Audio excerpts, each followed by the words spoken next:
जो press conference हुई है, क्या बारे में प्रेस कॉन्फ्रेंस? कल जो एनआईए का प्रेस रिलीज़ जो आया था, जिसके अंदर हमारे बेंगलुरु डिस्ट्रिक्ट प्रेसिडेंट मोहम्मद शरीफ को अरेस्ट किया गया है और उसी के साथ साथ 17 लोग अरेस्ट हुए हैं कर जो प्रेस रिलीज़ हुआ है, इसके ताल्लुक़ से हम आज प्रेस कॉन्फ्रेंस के ज़रिए से वाज़ेह करना चाहते हैं कि जब एनआईए इस डीजे केजे के मामले को लेकर जब इन्वेस्टिगेशन करने के लिए बेंगलुरु आई थी, उसी के वक्त पर जो है ये माइंड सेट कर आई थी कि एसडीपीए को किस तरीके से फ्रेम किया जाए, क्योंकि जब पहला उनका प्रेस रिलीज़ 3 महीने पहले जब दिए थे, उसमें साफ जाहिर था कि एसडीपीआई का इन्वॉल्वमेंट इस हादसे के अंदर है। तो ये माइंड सेट के साथ जब आएंगे तो उसी तरीके की एक जांच होगी। तो हमारे जो लीडरान या कार्यकर्ता जितने भी बार बुलाया गया था, चाहे वो सीसीबी हो चाहे वो एनआईए हो, बहुत सारे मरतबा जाकर जो है सच्चाई को बयान किए हैं।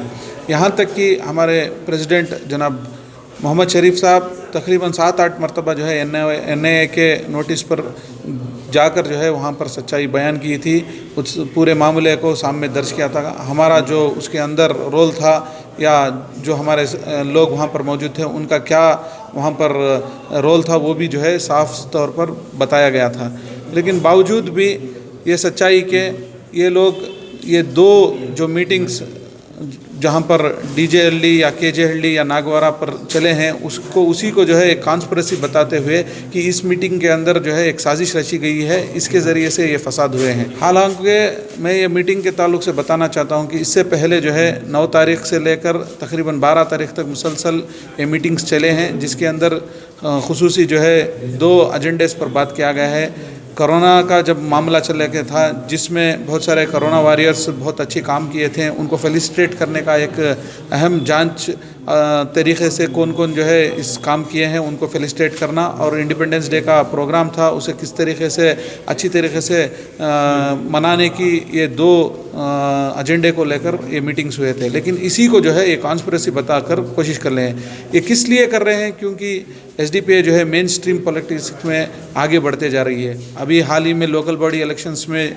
अगर देखेंगे अच्छे तरीके के रिजल्ट्स आए हैं, और कर्नाटका के लोकल बॉडी इलेक्शंस चल लेकर हैं, इसमें भी बहुत सारी जगह पर जो है social democratic party of India के नुमाइंदे इलेक्शंस में कंटेस्ट कर रहे हैं। इसको जो है एक टारगेट करते हुए और जो सच्चाई है लोगों के सामने, और आवाम मुखालिफ पॉलिसीज़ जो बीजेपी की हुकूमत सेंट्रल और स्टेट गवर्नमेंट जो ला रहे हैं, इसके ख़िलाफ़ जो है डायरेक्ट रोडों पर आकर एहतजाज के ज़रिए से, क़ानून के ज़रिए से ये लोगों को जो है हम एक आड़ बन रहे हैं।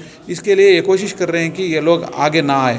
अगला कदम क्या होगा सर आपकी पार्टी की जानिब से जो अरेस्ट हो रहे हैं? जी, सबसे पहले हम उस जांच एजेंसीज़ को ये बताना चाहते हैं कि जो मासूम लोग हैं, जो बेगुनाह लोग अरेस्ट हुए हैं, इनको जो है आप सही तरीके से एक फेयर एंड फ्री जांच कीजिए और जांच कर इनको रिहा करें। एक दूसरा जो है, हम क़ानूनी एतबार से हम ये कोशिश करेंगे कि जुडिशल सिस्टम को या कोर्ट के सिस्टम को जाकर जो है ये सच्चाई को बताने के लिए जो हमारे पास मौजूदा जो प्रूफ्स हैं वो रख कर जो है वो ये करेंगे, और एहतजाज का भी एक शक्ल जो क़ानूनी एतबार से स्टेट वाइड एक एहतजाज भी हम जारी करेंगे। वहाँ का जो लोकल एमएलए है, उसने किसी एक बेल पर, वहाँ की एक बच्चे की बेल पर ऑब्जेक्शन डालकर रुका दिया है बेल को, तो एमएलए के इस इक़दाम को क्या समझेंगे आप?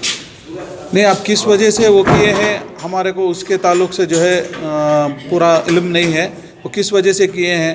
आप ये सब चीज़ को देखकर ये जान सकते हैं कि जब एक बेगुनाह या कोई एक शख्स क़ानून के दायरे में आकर रुक जाता है, इसको जो है हर एतबार से हर पार्टी जो है उसकी पॉलिटिक्स को अहम समझकर जो है लोगों के साथ खेलते हैं। बेगुनाह लोग जो है जेलों के अंदर हैं, तो इस तरीके की सियासत चल रही है। इसको पर्दाफाश करने के लिए एसडीपीए जब कभी भी कोशिश करते रहती है, ऐसे चीज़ें आड़ आते रहते हैं। एसडीपीए की जानिब से कोई लीगल स्टेप अब तक क्या लिया गया इस मामले में?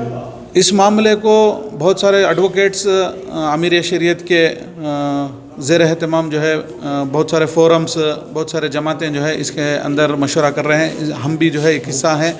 जो भी वहाँ हमसे एक फ़ैसला आएगा उसके तहत हम जो है लीगल एक्शन लेंगे। जो भी कानून का कार्रवाई करना है उसमें हम साथ देंगे। और ऐसा जो लोग 400 से ज़्यादा जो लोग जेलों में हैं, इनके बारे में हम फिक्र कर लेकर हैं। लोगों को तशवीश है एडवोकेट सेक्युलर फ्रंट की जो कार्रवाई हो रही है वो इत्मीनान बख्श नहीं हो रही है। कोई अल्टरनेट तरीका इख्तियार किया जा सकता है क्या आपकी पार्टी की जानिब से? क्योंकि ये जो मामला हुआ है इसको कानून के नज़र से देखते हुए इसके साथ साथ सियासी जो दबाव है उसको देखना ज़रूरी है, क्योंकि सियासी दबाव के वजह से कोर्ट के अंदर भी जो मामला हो रहा है, जो भी बेल का मामला हो रहा है, वो एक प्रेशराइज एक टैक्टिक्स हो रही है, जिसके ज़रिए से एक आम सा केस अगर दूसरे वक्त पर होता तो अब तक जो है बेलों पे आ जाते थे। यहाँ पर ऐसा मामला हो रहा है कि बेल पर आने के बाद बॉडी वारंट्स की वजह से फिर दोबारा जो है दूसरे केसों में फंसाया जा रहा है। तो अक्सर ये क़ानून की सलाह ये भी है कि वेट एंड वॉच कर जो है हम कोशिश कर एक अच्छा कदम से, एक मजबूत कदम से हम आगे जाएंगे। इसके लिए थोड़ा इंतज़ार करते काम कर रहे हैं।